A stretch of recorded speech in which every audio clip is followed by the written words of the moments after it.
Okay, so one of my patients today, um, she's a woman I feel very much for. She has had 2 car accidents within 6 months of each other a year ago now. Has been the last car accident, a little bit more. And she's had a really rough time of things. Injuries can compound, and her motor vehicle accident injuries definitely compounded on each other. And we were getting to a point after her first accident where we were like, okay, maybe we can cut back on your physical therapy and we can get you to a point where you are maintaining at home for longer and we can wean you off. We were getting there. I think she was coming in like once every 10 days. As opposed to 3 times a week, which is where she's at now and has been for about a year. She had her second car accident and it really set her back. Moving on.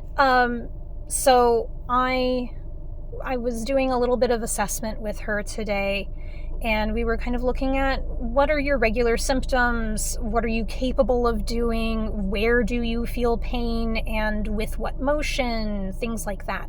These are all very typical questions for me to ask.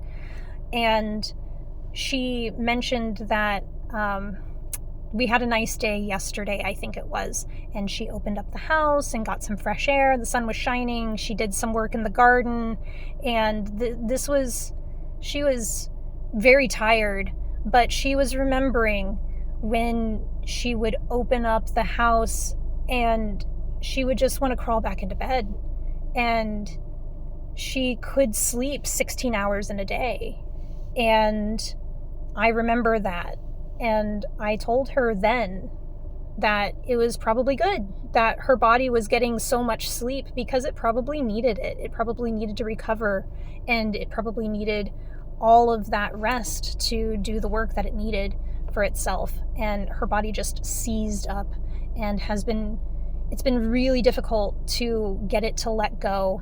And she's had some mental trauma from having 2 car accidents in a row so close together, and getting her body to just let go has been a real struggle. And she's been on medicine, and she has been working with her doctors to get the balance right. Pharmaceuticals can create symptoms that really don't mesh well with your increasing your physical capabilities. Like, it'll give you brain fog, it'll make you tired, it'll put you off balance.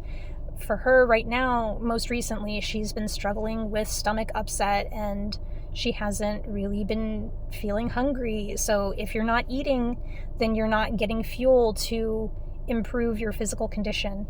So there have been a lot of roadblocks and complications, and we've been trying to just work with what we have and just try to bring down the temperature of the tension in her body. And I've been doing a lot of hands-on massage with her.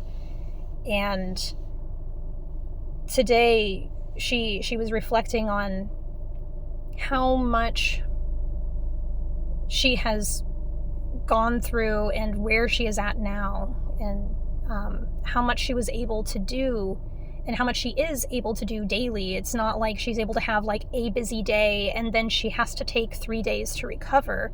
She is able to consistently get out in the garden, get out in the yard. She's able to go on walks with her grandkids. She is able to go to the garden store. She's able to go shopping. She's able to stay out of bed, which is a huge deal for her.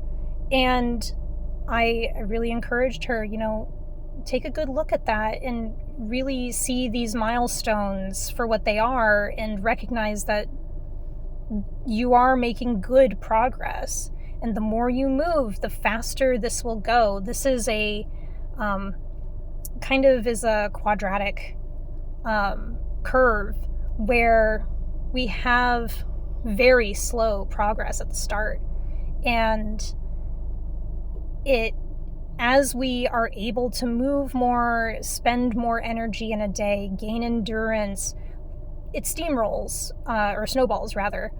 And this is a really good sign that you are able to take advantage of a nice day. And even though at the end of the day you are tired, you are wiped out, you are good the next day and you're able to do it again. And I'm really excited for her. And I really wanted to communicate the idea that even if you have a long-term chronic pain, compound injury that is really complicated, continuing to try, just recognizing doing what you can every day will give you gains, even if you can't see it right now. And when you do make progress, or if you do something that you recognize, I haven't done that in a long time, make a mental note at least. And I encourage my patients to keep a journal of new things, milestones, so that you can see what you are doing and when you are doing it, and how did you feel the next day? Is this something that I can do, but I suffer a price? Plan for that so that you can still have those meaningful things in your life that you want for yourself, but you just have to plan around it. It doesn't mean it's impossible, and it doesn't mean that it'll always be something that you have to suffer a cost in order to gain or in order to experience. I think that's all I wanted to say on that. If you have any questions or if you have any comments, feel free to comment below and I'll get back to you.